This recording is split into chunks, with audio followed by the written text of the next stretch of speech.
కొట్టేద్దాం. కొంచెం 2-3 పాటలు ఎక్కువయ్యి కొంచెం లాస్ట్కి వచ్చేసరికి ఎలా ఉంటుందండి, మనం ఏమైపోతాం? అలసిపోతాం. దేవునికి స్తోత్రం. అర్థమైందన్న మాట మీ అందరికీ అర్థమవుతుంది కదండి. అలసిపోతామా అలమ్మా? ఏ పనికి వెళ్ళినా, ఏ ఉద్యోగానికి వెళ్ళినప్పుడు చక్కగా పొద్దున్న చక్కగా రెడీ అయిపోయి టిప్ టాప్గా వెళ్ళిపోతాం. సాయంత్రం వచ్చేసరికి వరద బాధితులు ఉంటారు చూసారా, అలా అయిపోతాం మనం. అంత నీరసం వచ్చేస్తుంది అనమాట, అలసట. కానీ దేవునికి అలసట వస్తుందండి? సమస్యలదాడ దేవుడు నిత్యము కూడా మనతో ఉండే దేవుడు. ఆయన అలసడం కానీ సొమ్మసిల్లడం కానీ ఉండడు అనమాట. ఎంతవరకు అంటే మన తల్లి గర్భంలో రూపింపక మునుపు ఆదిమ కాలము నుంచి దేవుడు మనందరినీ కూడా ఎంతవరకు అంటే మన ముది వచ్చేంత వరకు కూడా దేవుడు మనందరిని ఏం చేస్తాడంటే అండి, ఆదరిస్తాడు, కాస్తాడు, దాస్తాడు. అందు నిమిత్తమే మనందరం దేవునికి ఏం చెల్లించాలంటే కృతజ్ఞతాస్తుతులు చెల్లించాలి. దేవునికి స్తోత్ర. ఏం చెల్లించాలండి? దేవునికి స్తుతులు చెల్లించాలంట. ఎప్పుడు? అప్పుడప్పుడా? ఆదివారమా? శుక్రవారం సాయంత్రమా? లేదంటే ఎండాకాలంలోనా? ఎప్పుడు? ఎల్లప్పుడూ దేవుణ్ణి స్తుతించాలి. దేవునికి స్తోత్రం, దేవునికి స్తోత్రం. ఎందుకు స్తుతించాలి?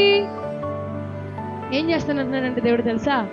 తల్లి గర్భంలో పిండంగా ఉన్నట్టుకుని మొదలుకొని దేవుడు ముదిమి వచ్చేంత వృద్ధాప్యంత వరకు కూడా దేవుడు మనందరినీ మోస్తాను, కాస్తాను, దాస్తాను అని అలసట సమస్యలకు.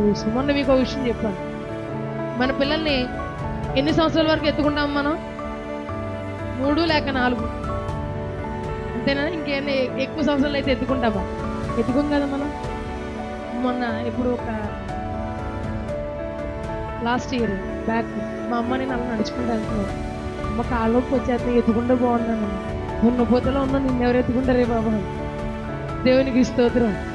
మొయ్యగలరండి? మొయ్యలేము. కానీ దేవుడు ఏమంటున్నాడు? ముదిమి వచ్చేంత వరకు కూడా నిన్ను మోస్తాను అంటున్నాడు, దాస్తాను అంటున్నాడు. దేవునికి అలసట ఉండదు, సమస్యలు ఉండదు. మనం అలసిపోదాం గట్టిగా. అంత ఎందుకు మా అభ్యంతరం, అక్కడి నుంచి ఎచ్చికెళ్ళి వచ్చామనుకో అక్కడే దింపేస్తాను, మెట్లు గడ్డ దింపేస్తాను. అంత ఎందుకు? పొద్దున్నైతే స్టార్టింగ్ టర్నింగ్లోనే దించేసాను.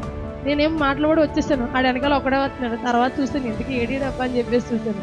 వాడు ఒకడే నడుచుకుంటూ వచ్చేస్తాను.